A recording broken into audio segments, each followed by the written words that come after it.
Hi കൂട്ടുകാരെ, ചങ്ങായി വ്ളോഗ്സിലേക്ക് എല്ലാവർക്കും സ്വാഗതം. അപ്പോൾ ഞാൻ ഇന്ന് വന്നിട്ടുള്ളത് ഒരു തക്കാളി സോസിൻ്റെ റെസിപ്പിയുമായിട്ടാണ് കേട്ടോ. അപ്പോൾ നമ്മൾ തക്കാളി സോസൊക്കെ കടകളിൽ നിന്നല്ലേ മേടിക്കാറുള്ളത്. നമ്മുടെ വീട്ടിൽ തന്നെ അതേ രുചിയിലും മണത്തിലും ഒക്കെ നമുക്ക് ഉണ്ടാക്കിയെടുക്കാൻ പറ്റും. എളുപ്പത്തിൽ തന്നെ തയ്യാറാക്കിയെടുക്കാം. അതിനാവശ്യമായിട്ട് ഞാനിവിടെ 2.5 കിലോ തക്കാളി എടുത്തിട്ടുണ്ട്. നല്ലതുപോലെ പഴുത്ത തക്കാളിയാണ് എടുത്തിട്ടുള്ളത്. അതിനെ 3-4 പ്രാവശ്യം നല്ലതുപോലെ ഒന്ന് കഴുകി കൊടുത്തതിന് ശേഷം മാത്രം നമുക്കൊന്ന് കട്ട് ചെയ്തെടുക്കാം കേട്ടോ. അപ്പോൾ കട്ട് ചെയ്യുന്ന സമയത്ത് തക്കാളി രണ്ടായിട്ട് പിളർന്നതിന് ശേഷം ഇതുപോലെ അതിൻ്റെ നടുക്കത്തെ ഒരു പോർഷൻ ഉണ്ടല്ലോ, ആ കട്ടിയുള്ളൊരു പോർഷൻ നമുക്ക് ഇതിൽ നിന്നങ്ങ് മാറ്റി കൊടുക്കേണ്ടതായിട്ടുണ്ട്. അതിനുശേഷം തക്കാളി 3-4 ഒക്കെ കഷ്ണങ്ങളായിട്ട് ചെറിയ പീസുകളായിട്ട് നമുക്ക് നല്ലതുപോലെ ഒന്ന് കട്ട് ചെയ്തെടുക്കണം കേട്ടോ.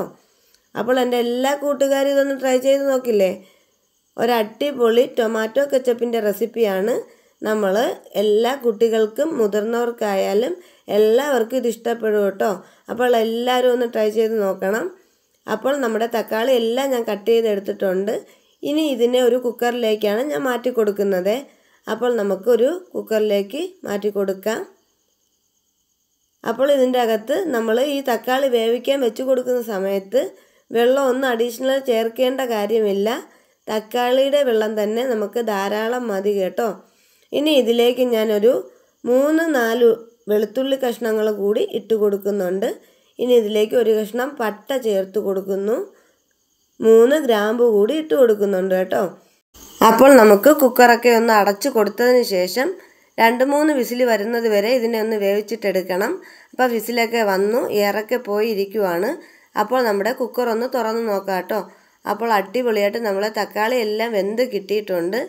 ഇനി നമ്മൾ നേരത്തെ ഇതിൻ്റെ അകത്തേക്ക് ഇട്ട് കൊടുത്തിട്ടുണ്ടായിരുന്ന പട്ടയും ഗ്രാമ്പും ഒക്കെ ഒന്ന് എടുത്ത് മാറ്റി കൊടുക്കുക കേട്ടോ. അപ്പോൾ എൻ്റെ ചാനൽ ആദ്യമായിട്ട് കാണുന്ന കൂട്ടുകാരുണ്ടെങ്കിൽ വീഡിയോ ഇഷ്ടമായാൽ എന്നെ സപ്പോർട്ട് ചെയ്യാൻ മറക്കരുത്. അതുപോലെ തന്നെ എൻ്റെ എല്ലാ കൂട്ടുകാരും വീഡിയോ ഫുൾ വാച്ച് ചെയ്തതിന് ശേഷം എന്നെ സപ്പോർട്ട് ചെയ്തേക്കണേ. അപ്പോൾ നമ്മുടെ ഗ്രാമ്പും പട്ടയൊക്കെ ഞാനൊന്ന് മാറ്റി കൊടുത്തിട്ടുണ്ട്. അപ്പോൾ ഞാൻ ഇതിലേക്ക് ഇനി ഒരു സാധനം ചേർക്കുന്നുണ്ട്. അത് നമ്മുടെ ബീട്രൂട്ടാണ്. ഒരു ബീട്രൂട്ട് ഞാൻ ഇതിലേക്ക് ചേർത്ത് കൊടുത്തിട്ടുണ്ട്. സാധാരണ എല്ലാവരും തക്കാളി വേവിക്കാനായിട്ട് വെക്കുന്ന സമയത്ത് അതിലേക്കാണ് ബീട്രൂട്ട് ഇട്ട് കൊടുത്തിട്ട് അതിൽ കൂടി ഒന്ന് വേവിച്ചെടുക്കും കേട്ടോ. ഞാൻ അങ്ങനെ ചെയ്യാറില്ല. കാരണമെന്ന് വെച്ചിട്ടുണ്ടെങ്കിൽ പച്ചയ്ക്ക് ഇതുപോലെ നമ്മൾ ജ്യൂസാക്കി എടുക്കുമ്പോഴത്തേക്ക് നല്ല കളർ തന്നെ കിട്ടും കേട്ടോ. മറ്റേതാകുമ്പോഴത്തേക്ക് വെന്ത് കളറൊക്കെ ഒരുമാതിരി കറുത്ത കളറായി പോകും. അതെനിക്ക് അത്ര ഇഷ്ടമല്ല. അതുകൊണ്ട് ഞാൻ ഇവിടെ സോസ് ഉണ്ടാക്കുന്ന സമയത്ത് ഇതുപോലെ പച്ചയ്ക്കാണ് ചേർക്കാറുള്ളത്. കണ്ടോ, അപ്പോൾ നമ്മുടെ സോസ് എല്ലാം ഇവിടെ റെഡിയായി കിട്ടിയിട്ടുണ്ട്. ഇനി നമുക്ക് ഒരു അരിപ്പയിൽ വെച്ചിട്ട് ഇതുപോലെ ഒന്ന് ഇളക്കി കൊടുത്തിട്ട് അതിൻ്റെ ജ്യൂസ് മാത്രം എടുക്കണം കേട്ടോ. അപ്പോൾ ഇത് വലിയ പാടൊന്നുമില്ല, നമുക്ക് എളുപ്പത്തിൽ തന്നെ തയ്യാറാക്കി എടുക്കാൻ പറ്റും. പിന്നെ ഒരു സമാധാനം ഉള്ളതെന്ന് വെച്ചിട്ടുണ്ടെങ്കിൽ ഇതിൽ നമ്മൾ ഒരു കെമിക്കലും ചേർക്കുന്നില്ല. നമ്മുടെ മക്കൾക്ക് ഉറപ്പായിട്ടും കൊടുക്കാൻ പറ്റും ഈ ഒരു സോസ്. ഇതിലേക്ക് ആവശ്യത്തിന് വേണ്ടിയിട്ടുള്ള പഞ്ചസാര ഞാൻ ചേർത്ത് കൊടുത്തിട്ടുണ്ട്. പഞ്ചസാരയും വിനാഗിരിയൊക്കെ നിങ്ങളുടെ ഇഷ്ടത്തിന് എടുക്കണം. അപ്പോൾ ഞാൻ 2 സ്പൂൺ വിനാഗിരിയും കൂടിയാണ് ചേർത്ത് കൊടുത്തിട്ടുള്ളത്. ഇനി ഇതിലേക്ക് ആവശ്യത്തിനുള്ള ഉപ്പ് കൂടി ഇട്ട് കൊടുക്കുക കേട്ടോ. ഉപ്പും വിനാഗിരിയും പഞ്ചസാരയൊക്കെ നിങ്ങൾ എടുക്കുന്ന തക്കാളിയുടെ അനുസരിച്ചിട്ടായിരിക്കണം എടുക്കാനായിട്ടുള്ളത്. എനിക്ക് പാകത്തിനുള്ള സാധനമാണ് ഞാൻ ഇപ്പോൾ ഇതിൽ കാണിച്ചു തന്നിട്ടുള്ളത് കേട്ടോ. പിന്നെ ഇതിലേക്ക് ഞാൻ കുറച്ച് കാശ്മീരി ചില്ലി പൗഡർ കൂടി ഇട്ട് കൊടുത്തിട്ടുണ്ട്. കാശ്മീരി ചില്ലി പൗഡർ വേണമെന്ന് ഒരു നിർബന്ധവുമില്ല. കയ്യിൽ എരിവുള്ള മുളക് പൊടിയാണുള്ളതെങ്കിലും നമുക്ക് ഉപയോഗിക്കാവുന്നതാണ്. അതിനുശേഷം ഞാൻ ഗ്യാസിലേക്ക് വെച്ച് കൊടുത്തിട്ടുണ്ട്. നല്ലതുപോലെ ഇതിനെ ഒന്ന് ഇളക്കി കൊടുത്ത് നമുക്കിതിനെ ഒന്ന് കുറുക്കി എടുക്കണം കേട്ടോ. അപ്പോൾ ലോ ഫ്ലെയിമിലല്ല, ഹൈ ഫ്ലെയിമിൽ വെച്ച് തന്നെ നമ്മളിത് റെഡിയാക്കി എടുക്കണം. അപ്പോൾ എൻ്റെ സോസ് ഏതാണ്ട് സോസിൻ്റെ പാകമായിട്ട് വന്നിട്ടുണ്ട്. കണ്ടോ, സോസിൻ്റെ അതേ രീതിയിലും അതേ കളറിലൊക്കെ കിട്ടിയിട്ടുണ്ട് കേട്ടോ. അതേ ടേസ്റ്റും തന്നെയാണ്. ഈ ഒരു സമയത്ത് പഞ്ചസാരയും ഉപ്പും അതുപോലെ തന്നെ വിനാഗിരിയൊക്കെ കറക്റ്റാണോ എന്ന് നോക്കണം. പിന്നെ ഇതിൽ ഞാൻ ചേർത്ത് കൊടുക്കുന്നത് കുറച്ച് ഇഞ്ചി വെളുത്തുള്ളി പേസ്റ്റ് കൂടിയാണ് കേട്ടോ.